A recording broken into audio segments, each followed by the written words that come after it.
such an asshole. So I can't tell if this is a serious post or what's a popular drug among frat bros? Adderall? What makes you all hopped up and bro? Pot, I could kind of tell. It's all over the place. Alcohol's different. Schizos, they're death threats. This too much Miller Lite. What are you drinking here, buddy? What's up, Cappy? Got some things I've been thinking about. Be happy to pay you to get some directions like you usually have to make sure I don't mess up. One, I'm currently a junior with supply chain management. Okay, let's stop. I actually have my master's degree in supply chain management. I don't have a certificate because I did it for somebody who was a student of tutoring.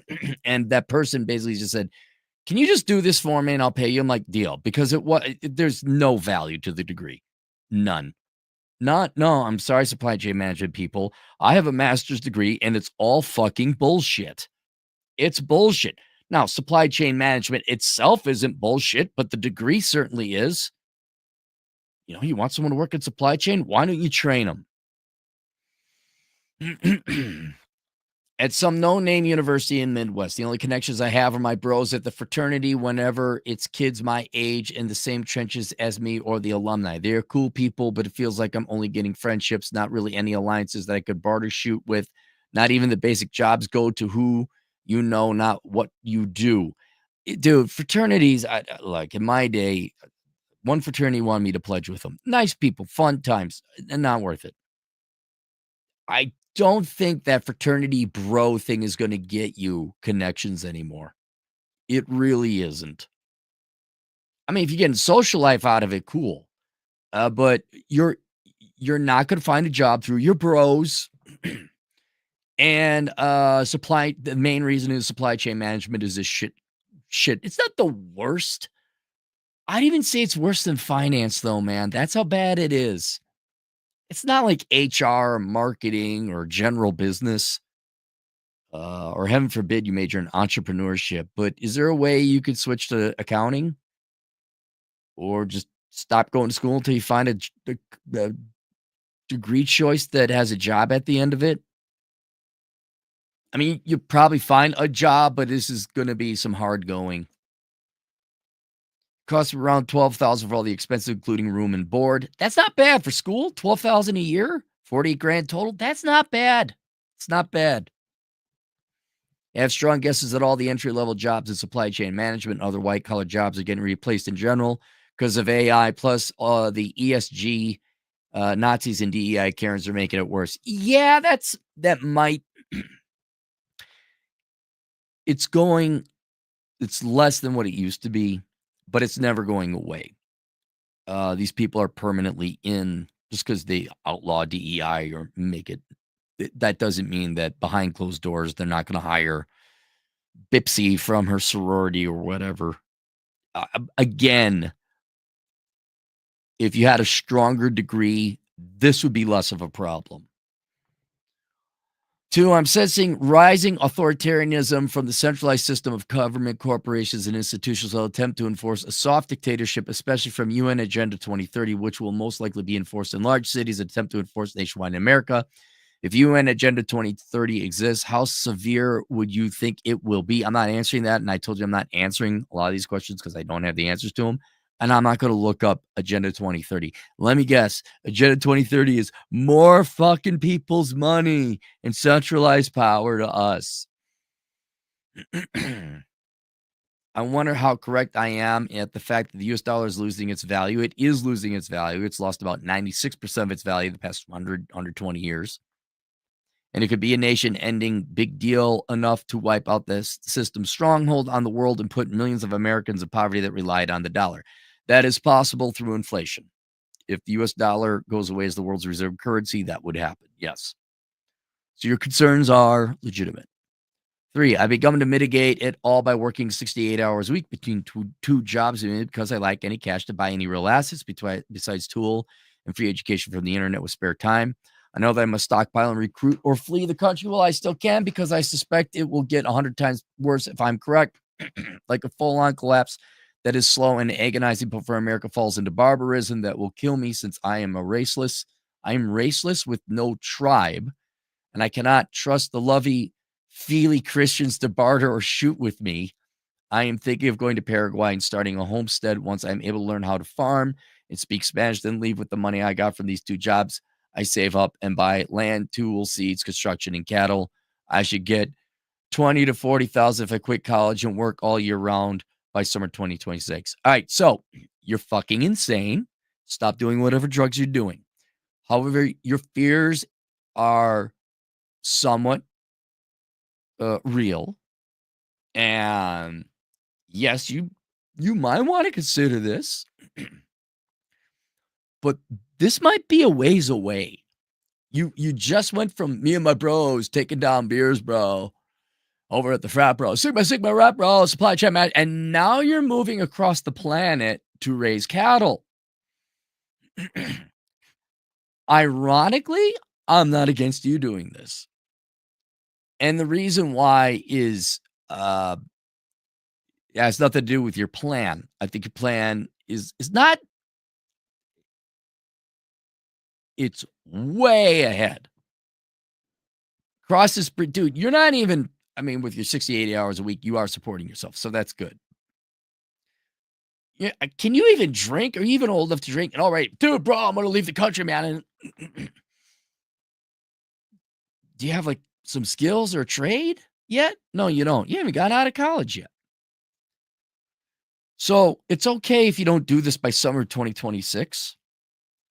But I think you should get out of college, and I think you should work 60, 80 hours a week and save up some money. And the reason why is a simpler one. Your degree is pretty worthless. I would work up the money.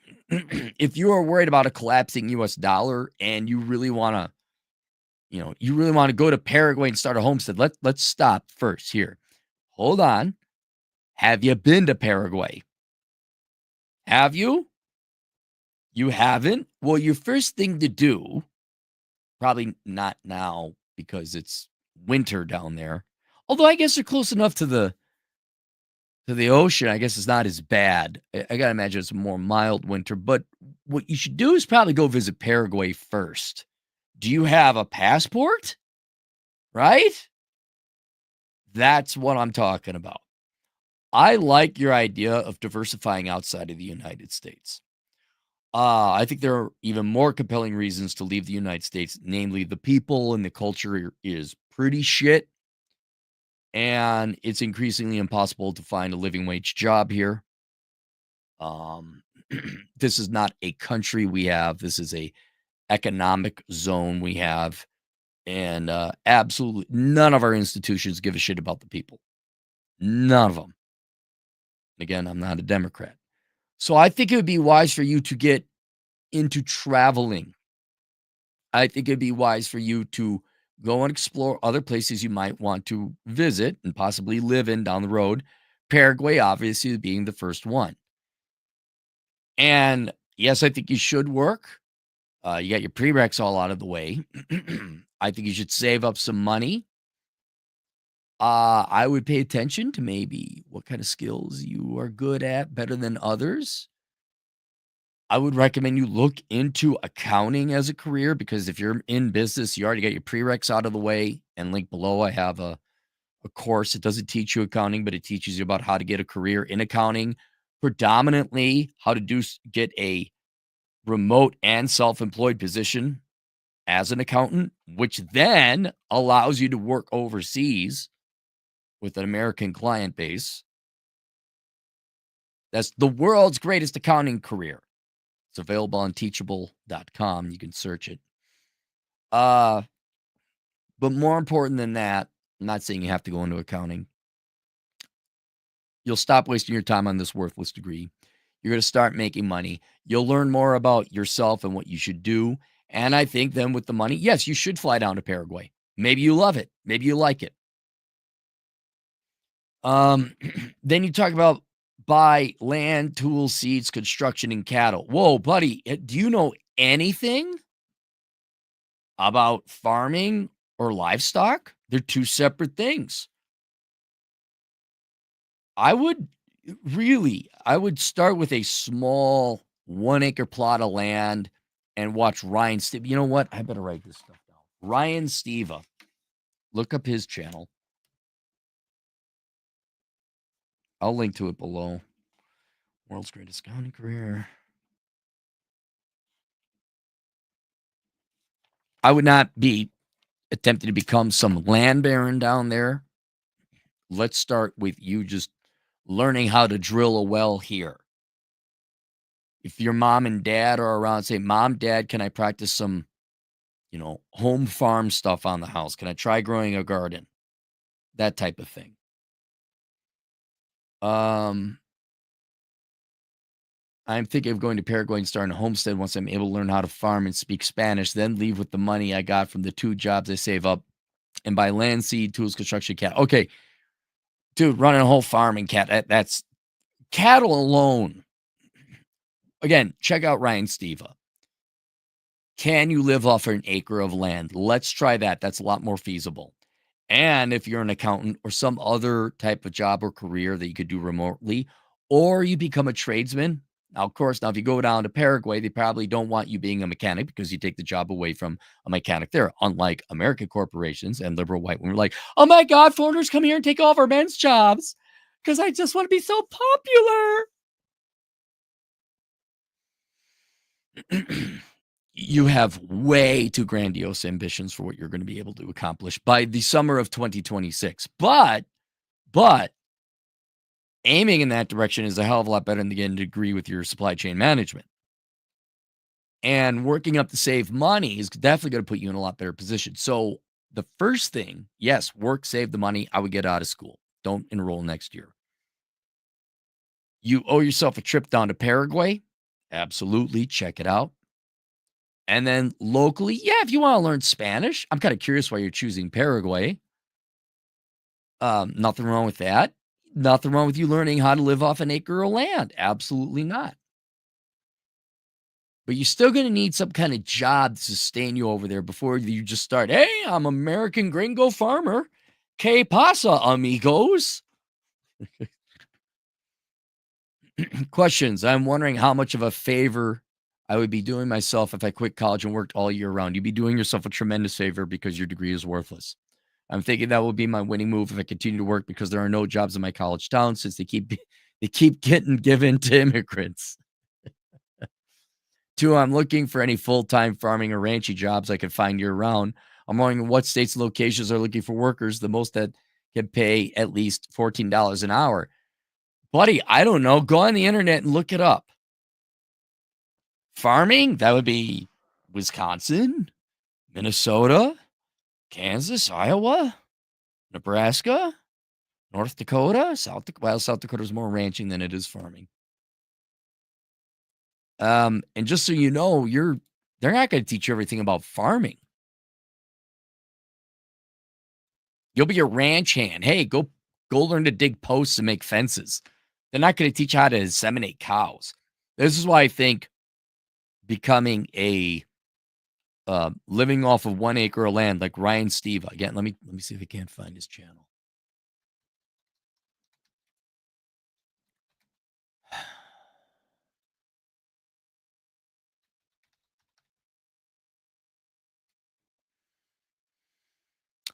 The Homestead Consultant, Ryan Steva. Oh, wait a minute. That's okay. So if you search it, there it is. You have to search the Homestead Consultant. That's his channel. And if you he may not have every video on everything you want, but he will consult you. He's like, can you do I want to learn how to do this. Can you do a video on it? You might have to pay him. He may not have that set up, but he would be the first guy I go to because it's much more possible for you to live off an acre of land with chicken coops. He had this mobile chicken coop. It was brilliant. I'm like, that's the guy I know. This kid's a genius, by the way. He'll never admit it, but I told him, like, dude, you got to go like MIT or something. No, I'm okay. I just want to do this. And here he is. One day I'll tell you a story about Ryan Steva. You'd be like, he did what? I'm like, yeah, fucker should be working for NASA, but no.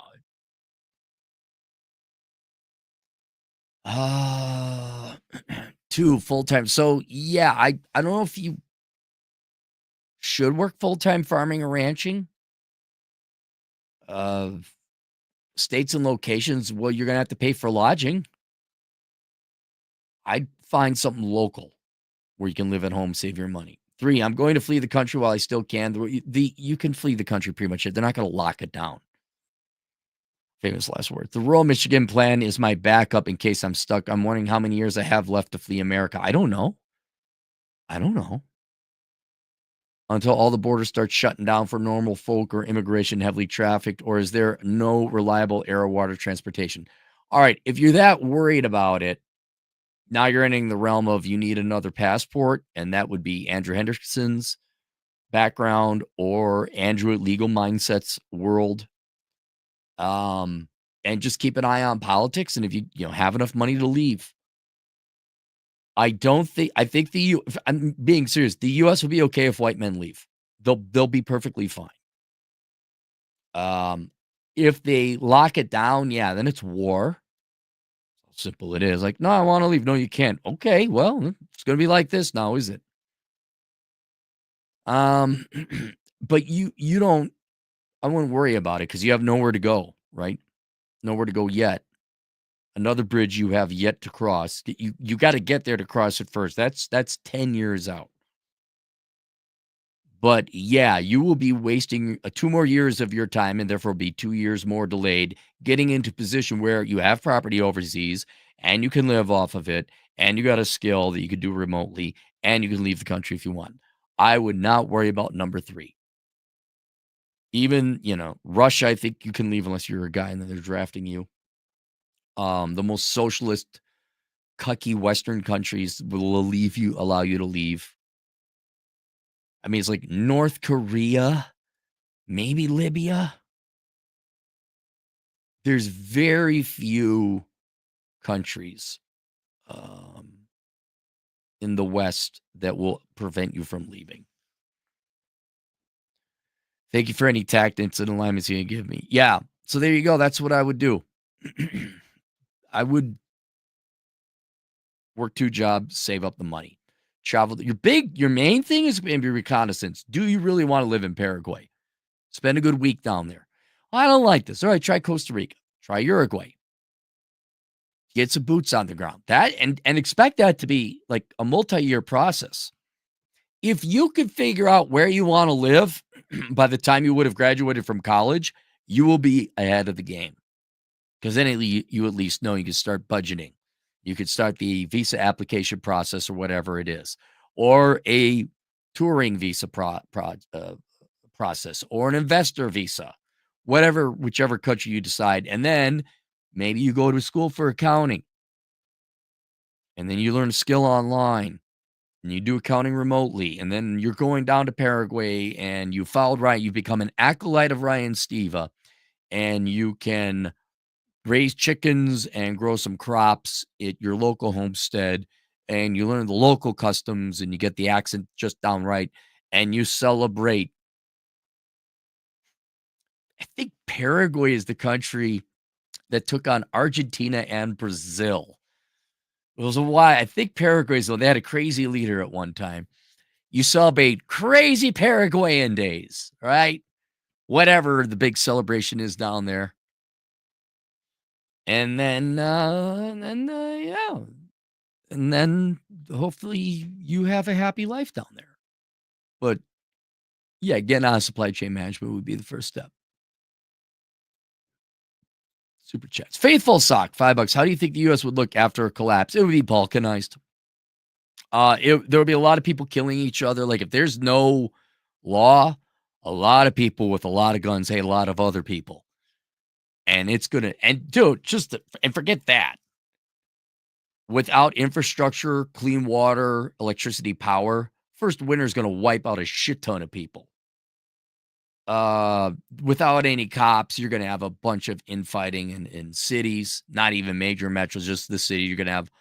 And then they'll be like, okay, some bands are going to form. We're taking over this area from this line over to here, from this easily defensible position of this river. This is our land. And then maybe some slow technology might be rebuilt back up. And they're like, yeah. Oh, did you purge the parasites from your community too? Maybe we trade. Do you think criminal organizations would take control like in Mexico? Well, more or less, yes, but I don't know if you'd necessarily call them criminal. An organization of armed men will take over, yes. And without law, there's no such thing as criminality. But yes, it's who it will be, might makes right. It'll be warlords. Whoever's the most organized and has the best army, however ragtag it might be, that's going to be who's in charge of that area and region. And if it's a cartel, which they have the command infrastructure for it, they have the people, they have the staff. That's why they're more effective than the government in some ways. That's why a lot of times, I don't care how much you care about history, Italian history, but I believe it was the Sicilian government, basically the mafia would take over some of the roles because the government was so corrupt. And they'd kind of be like the cops, and it's like, hey, that's Bobby Vicente's neighborhood. Don't fuck around over there. Because they don't have a judicial system. They got Bobby Vicente's goons who will break your face if you cause trouble. And that's a little bit more efficient than having a cumbersome things like a court case and a hearing.